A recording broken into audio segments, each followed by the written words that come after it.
Shalom, berjumpa kembali dalam acara Suara Gembala. Pada saat ini saya ingin menyampaikan kebenaran firman Tuhan tentang bagaimana agar kita dapat dipulihkan dan melupakan masa lalu kita. Saudara yang dikasihi Tuhan, masa lalu kalau tidak segera diselesaikan akan menjadi sebuah gangguan karena kita selalu terintimidasi terus dengan masa lalu, apalagi masa lalu yang buruk. Oleh sebab itu kita berusaha bagaimana caranya agar setiap saudara dan saya dipulihkan dan melupakan masa lalu kita. Saudara, kita sebagai manusia tidak dapat meminta orang lain untuk pulih dan melupakan masa lalu. Kenapa? Karena pemulihan dan melupakan masa lalu itu tidak dapat dilakukan oleh siapapun. Baik itu seorang pendeta, seorang pekerja gereja, orang tua atau pasangan hidup kita. Karena apa? Karena pemulihan itu hanya dapat dilakukan oleh Tuhan. Nah, karena pemulihan adalah sebuah anugerah yang hanya dapat diberikan oleh Tuhan. Jadi jika saudara dan saya hidup kita ini saat ini telah dipulihkan misalnya dari masa lalu, sadarlah bahwa bukan karena kekuatan dan juga bukan karena kemampuan kita sendiri, tapi semata-mata karena anugerah Tuhan yang diberikan pada kita secara cuma-cuma kepada kita. Karena kasih-Nya kepada kita lah. Nah, lalu bagaimana agar kita dapat dipulihkan dan melupakan masa lalu kita, saudara? Kita belajar dari Filipi pasal 3 ayat 5 sampai 6 yang berbunyi demikian, saudara. Filipi 3 ayat 5 sampai 6, disunat pada hari ke-8 dari bangsa Israel, dari suku Benyamin, orang Ibrani asli, tentang pendirian terhadap hukum Taurat, aku orang Farisi. Tentang kegiatan, aku penganiaya jemaat. Tentang kebenaran dalam mentaati hukum Taurat, aku tidak bercacat. Dari ayat 3 sampai 6 ini saya simpulkan, untuk kita mengalami pemulihan masa lalu seperti yang dialami oleh Saulus yang berubah jadi Paulus, yang awalnya dia adalah seorang penganiaya, pembunuh jemaat Kristen, berubah bisa menjadi seorang rasul. Saya simpulkan dari ayat 5 dan 6 ini adalah kita harus berani mengakui masa lalu diri kita. Kita akui banyak orang yang berusaha ingin menyembunyikan masa lalu kita. Tapi justru untuk mendapatkan pemulihan dari masa lalu kita harus berani untuk mengakui masa lalu diri kita. Dari ayat yang baru kita baca, Paulus sedang mengutarakan siapa sebenarnya dirinya. Jika hidup kita ingin dipulihkan, kita harus berani mengakui siapa diri kita sesungguhnya di hadapan Tuhan. Saudara, mengakui kebaikan dan keburukan kita di masa lalu, saudara, atau isi hati kita dan tidak menyembunyikan segala sesuatu di hadapan Tuhan, itu tidak mudah. Dibutuhkan sebuah tekad, sebuah yaitu gentleman dari hidup kita. Kadang-kala kita tutup-tutupi, kalau bisa orang lain tidak tahu. Tapi di sini justru Paulus sedang mengutarakan siapa dirinya sebetulnya. Saudara, di mana dia seorang penganiaya jemaat, dia tidak malu. Kebanyakan kita orang ingin nutupi keburukan kita. Nah, saudara, anugerah pemulihan dari Tuhan akan turun atas hidup kita tak kala kita mau mengakui masa lalu kita, saudara. Saya tidak tahu masa lalu saudara dan saya itu bagaimana. Jangan anggap saudara itu selesai. Kita akui, saya dulu memang begini. Tetapi oleh anugerah Allah, saya telah dipulihkan Tuhan. Saya tidak malu mengaku bahwa saya ini. Nah, itu langkah pertama yang perlu dilakukan bagi seorang yang ingin mengalami pemulihan dari masa lalu. Paulus tidak malu, diakui di depan banyak orang. Dia tidak malu, karena itu satu caranya untuk kita bisa dipulihkan. Kita harus berani mengakui masa lalu kita. Jangan kita memiliki sebuah rahasia demi untuk menjaga mungkin nama baik kita atau yang lain. Daripada nanti setelah orang lain tahu dari saudara peristiwa atau apapun, justru membuat dia jadi kecewa terhadap kita, sehingga kita tidak bisa bergerak lebih leluasa Karena mata manusia sudah sinis dengan kita. Sudah tahu siapa saudara dan saya sebelumnya. Lebih baik kita akui dengan jujur. Tanpa rasa malu. Dengan mengakui, tidak usah malu. Orang lain mungkin saudara takut nanti kalau orang lain tidak hormat sama saya, tidak apa-apa. Yang penting kita jujur atas masa lalu kita. Daripada kita ketahuan di kemudian hari, orang yang awalnya simpatik dengan kita, yang awalnya respect dengan kita, tahu-tahu dia jadi kecewa karena dianggap saudara sebagai seorang yang munafik, seorang yang menjadi batu sandungan. Pada saat hari ini, di saat saudara mendengar firman Tuhan, jangan sembunyikan masa lalumu. Biarkan orang lain tahu, tidak apa-apa. Supaya nanti suatu saat, kalau dia melihat kita, dia sudah tidak lagi saudara merasa dibohongi. Kalau ternyata ada sebuah skandal atau sebuah peristiwa atau kejadian masa lalu yang selama ini kita sembunyikan dan rahasiakan. Justru itu akan merugikan kita. Ya, kadangkala kita merasa terintimidasi di depan orang, kita seperti begitu pedenya. Tapi ada suara hati nurani, kamu berbohong, kamu munafik. Sebetulnya latar belakangmu itu gini. Daripada kita tidak tenang, tidak damai. Karena dikejar rasa bersalah, rasa malu masa lalu. Lebih baik kita berani untuk mengakui masa lalu kita supaya kita dapat dipulihkan.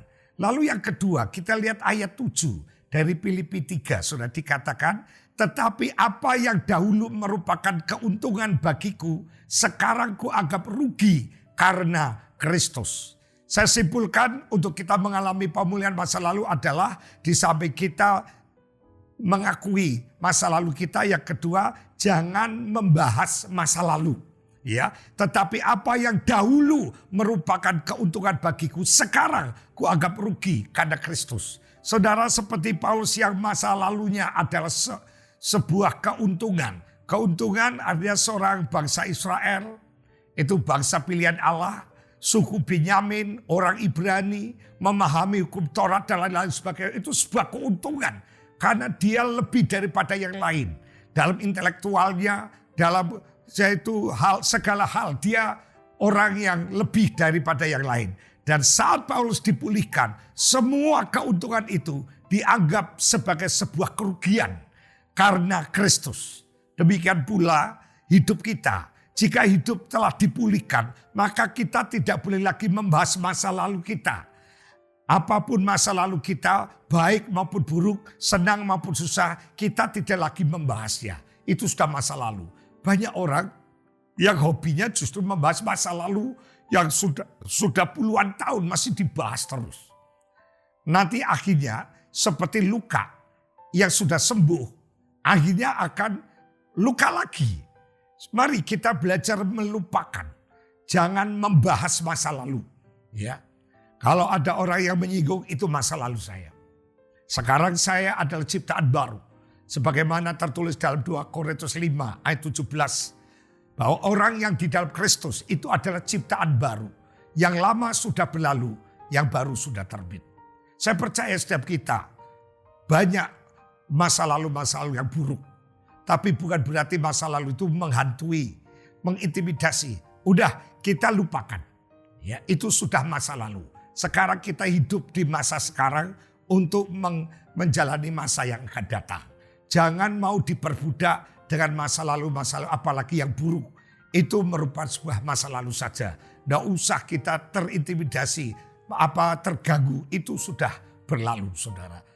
Saya tidak tahu latar belakang saudara dahulu kayak apa. Saudara pernah berbuat apa? Itu masa lalu sudah. Dan saudara jangan mengingat lagi. Jangan bahas lagi. Itu sudah berlalu. Aku melupakan apa yang ada di belakangku. Dan mengarahkan diri kepada apa yang di depanku. Sambil berlari-lari untuk mengejar sebuah hadiah. Yaitu hadiah yang bersifat kekekalan. Itu yang kedua, saudara. Caranya untuk kita mengalami pemulihan masa lalu. Yang pertama, jangan malu mengakui masa lalu kita. Jangan suka menyembunyikan masa lalu yang buruk kita supaya tidak diketahui orang lain. Sebab cepat ataupun lambat, namanya peristiwa kejadian, ada orang yang pernah mendengar, melihat, menyaksikan saudara. Dan itu dia terekam. Suatu saat kalau saudara menceritakan soal hal-hal yang luar biasa pada saudara, dia akan berkata, saya pernah lihat dulu, dia itu orangnya gini. Ya masa iya, saya tahu sendiri dia itu orang gini. Hanya orang yang tadinya mengagumi kita, dia menjadi kecewa. Aduh, ternyata orang yang saya kagumi, orang itu buruk. Tetapi kalau kita akui, saya terus terang masa lalu saya buruk. Tapi oleh anugerah Tuhan, saya dirubah. Semua sifat-sifat masa lalu kami sudah tidak lagi saya lakukan. Orang mungkin bertanya, masa Bapak dulu pernah seorang ini? Iya. Bapak pernah gini? Iya, itu dulu. Nah setelah itu jangan bahas lagi. Itu masa lalu. Lalu yang ketiga ayat 8 saudara. Dikatakan malahan segala sesuatu ku anggap rugi. Karena pengenalan akan Kristus Yesus. Tuhanku lebih mulia daripada semuanya. Oleh karena dialah aku telah melepaskan semuanya itu. Dan menganggapnya sampah. Ya menganggapnya sampah supaya aku memperoleh Kristus. Kalau saya simpulkan ayat 8 ini adalah masa lalu itu adalah sampah. Dan harus ditinggalkan. Dan harus dilupakan. Itu cara pemulihan. Masa lalu itu sampah. Dan harus ditinggalkan. Dan juga dilupakan. Malahan segala sesuatu anggap rugi dikatakan. Paulus menganggap masa lalunya bukan hanya sebuah kerugian. Tapi masa lalunya dianggap sampah. Kita juga harus dapat menganggap masa lalu adalah sampah. Yang artinya bukan hanya tidak membahas atau mengungkitnya lagi. Tapi kita harus tinggalkan dan melupakan. Tidak ada orang yang mempertahankan dan mengingat yang namanya sampah. Dia akan segera buang. Banyak orang dengan bangganya, saya itu dulu preman misalnya. Saya dulu seorang gini-gini. Saudara, itu masa lalu tidak usah diceritakan. Sekalipun itu sebuah kesaksian, itu mengungkit masa lalu. Sudah kita harus berani saudara menganggap bahwa itu sampah. Dan kita lupakan, kita tinggalkan. Kalau tidak saudara, suatu saat apa yang pernah dahulu saudara kerjakan, sempat saudara tinggalkan, maka saudara akan melakukan lagi, bahkan kita akan lebih jahat lagi. Saya akan bacakan dalam 2 Petrus pasal 2 saudara. Ya, dalam 2 Petrus pasalnya yang kedua ayat 20 sampai ayat 22 demikian saya akan bacakan saudara bunyi firman Tuhan. 2 Petrus 2 ayat 20 sebab jika mereka yang oleh pengenalan mereka akan Tuhan dan juru selamat kita Yesus Kristus telah melepaskan diri dari kecemaran-kecemaran dunia tetapi terlibat lagi di dalamnya, maka akhirnya keadaan mereka lebih buruk daripada yang semula. Karena itu bagi mereka adalah lebih baik jika mereka tidak pernah mengenal jalan kebenaran daripada mengenalnya, tetapi kemudian berbalik dari perintah kudus yang disampaikan pada mereka. Bagi mereka cocok apa yang dikatakan peribahasa yang benar ini. Anjing kembali lagi ke muntahnya dan babi yang mandi kembali ke kubangannya. Jadi saudara yang dikasihi oleh Tuhan, masa lalu kita harus anggap itu sampah yang harus kita buang, tinggalkan dan lupakan.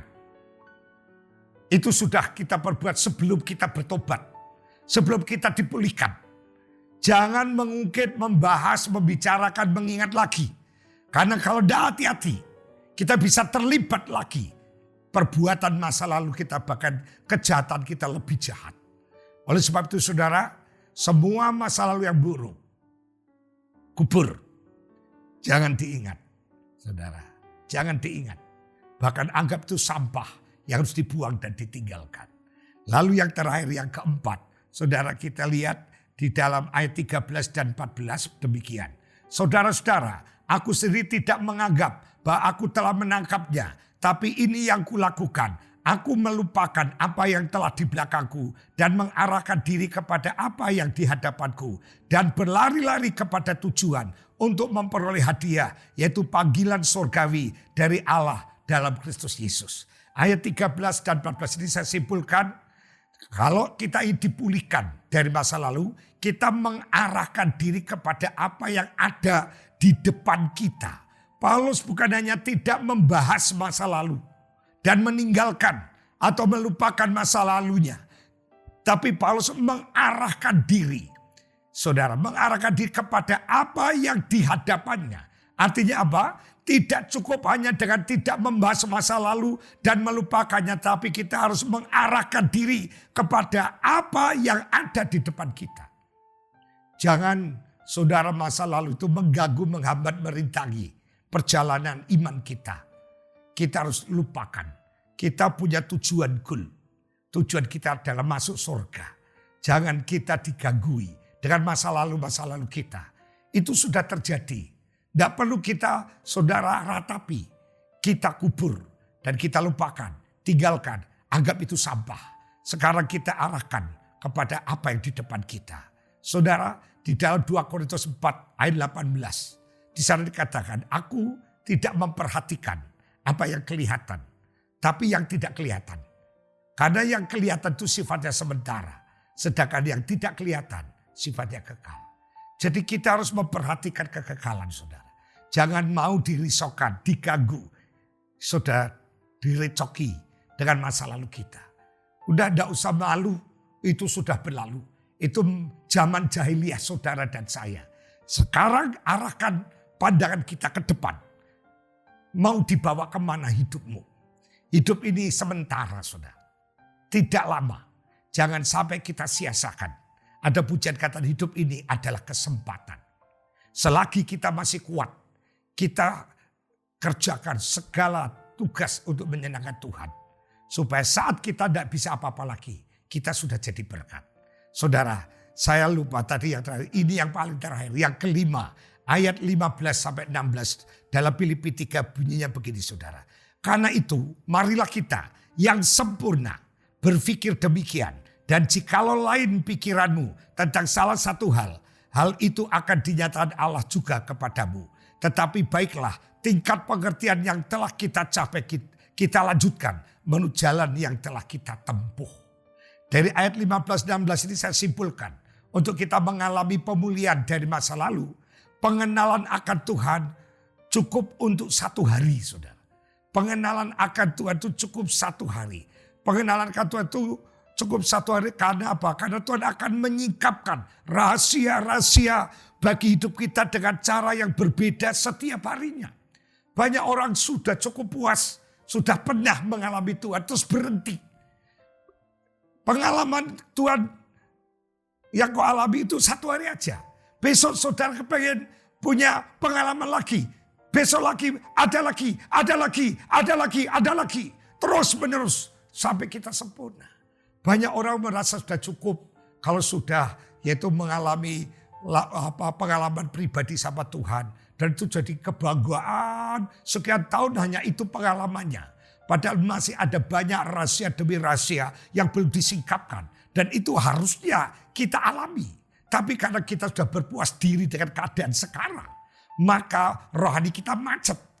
Kita tidak mengalami yang lebih lagi. Padahal Tuhan ingin supaya kita mengalami lebih lagi lewat pengalaman dari hari ke hari.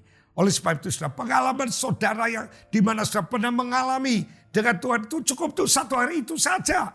Besok harus punya pengalaman baru lagi. Itulah caranya ada pemulihan sampai total. Banyak orang hanya puas kalau kesaksian. 15 tahun yang lalu saya pernah mengalami Tuhan lawati saya, Tuhan jamah, saya hancur hati, saya menangis. Lalu kalau sekarang sudah 15 tahun lagi saya tidak pernah lagi. Hanya sekali itu tok. Rugi saudara. Jangan puas dengan keadaan yang kau alami sekarang. Besok harus ada lagi. Besoknya ada lagi, ada lagi. Itu lama-lama kau akan dipulihkan, akhirnya mencapai sempurna. Ada 5 hal yang bisa membuat pemulihan di masa lalu saudara. Yang pertama, saudara harus berani mengakui masa lalu diri saudara dan saya. Yang kedua, saudara jangan membahas lagi masa lalumu. Lalu yang ketiga, masa lalu itu adalah sampah dan harus ditinggalkan dan harus dilupakan. Yang keempat, kita mengarahkan diri kepada apa yang ada di depan kita. Jangan berkutat pada masa lalu terus sampai kita tidak maju-maju, tidak bertumbuh. Yang kelima, pengenalan akan Tuhan itu cukup untuk 1 hari. Berarti kalau 30 hari 1 bulan, 30 kali pengenalan. Pengalaman pribadi dengan Tuhan. Kalau itu berlangsung terus. Mau tidak mau kau dipulihkan menjadi sempurna. Saudara, Tuhan Yesus tidak lama lagi akan datang kedua kali. Jangan merasa puas dengan keadaan 10-15 tahun yang lalu. Engkau harus punya pengalaman baru bersama Tuhan. Mungkin pada saat ini saudara sudah sekian tahun jadi orang Kristen. Tapi terintimidasi terus untuk masa lalu burukmu. Bagaimana kau pernah berbuat ini. Mungkin kau pernah bersinah, selingkuh. Atau saudara pernah korupsi. Atau pernah ini, pernah itu. Dan itu terus tergambar dalam benak pikiranmu. Dan membuat saudara merasa tertuduh hari ini. Saudara dan saya harus berani. Lupakan. Ya, jangan kita membahas lagi. Ya, jangan bahas. Kita lupakan. Anggap itu sampah. Sekarang arahkan kepada yang ke depan. Dan kita berusaha punya pengalaman setiap hari dengan Tuhan. Maka engkau akan bertumbuh menjadi seorang anak Tuhan yang dewasa. Mungkin ada di antara saudara yang mendengar suara gembala ini. Merasa hidup saudara terintimidasi masa lalu yang burukmu. Dan itu sangat mengganggu rohanimu. Hari ini saya akan yaitu membantu saudara berdoa. Mari kita tutup mata. Terima kasih Tuhan, firman-Mu sudah hamba-Mu beritakan. Tanamkan firman-Mu dalam hati kami ya Bapa. Ajar kami untuk bisa mengalami pemulihan masa lalu kami. Kami harus berani mengakui masa lalu kami. Kami tidak mau menyembunyikan. Dan kami tidak akan membahas masa lalu kami. Dan masa lalu di mata kami adalah sampah yang harus ditinggalkan dan dilupakan. Dan kami akan mulai mengarahkan diri kepada apa yang ada di depan kami. Dan kami berusaha mengalami pengenalan Tuhan setiap hari sekali. Sehingga tiap hari kami punya pengenalan baru. Sehingga hidup kami semakin dipulihkan. Hari ini kalau ada di antara kami yang mendengar terikat, terintimidasi dengan masa lalu yang buruk. Dan itu membuat dirinya merasa tidak berlayak, tidak berkenan. Dikejar rasa bersalah, rasa tidak berkenan. Sehingga tidak bisa berbuat apa-apa. Karena merasa malu, merasa tidak layak. Hari ini juga kami berdoa. Demi nama Tuhan Yesus. Segala sesuatu yang bukan tanaman Tuhan. Yaitu intimidasi masa lalu yang buruk. Baik perzinahan, perselingkuhan. Baik itu perbuatan-perbuatan yang buruk. Hari ini juga kami cabut dalam nama Yesus. Lepaskan, bebaskan, merdekakan Tuhan. Kalau ada di antara kami yang mendengar sakit Tuhan. Mari silakan letakkan tangan kananmu dalam tubuhmu yang sakit. Tuhan, kau lihat tangan iman umatmu yang mendengar. Dia sakit Tuhan. Engkau menjamah melawat. Segala sesuatu yang bersarang di organ tubuhnya. Dari ujung rambut sampai telapak kaki. Kami berserap dalam nama Yesus. Sembuh oleh pilu Tuhan. Engkau sembuh, sehat, dan diberi panjang umur. Dalam nama Yesus. Amin. Selamat beraktivitas. Tuhan Yesus memberkati. Amin.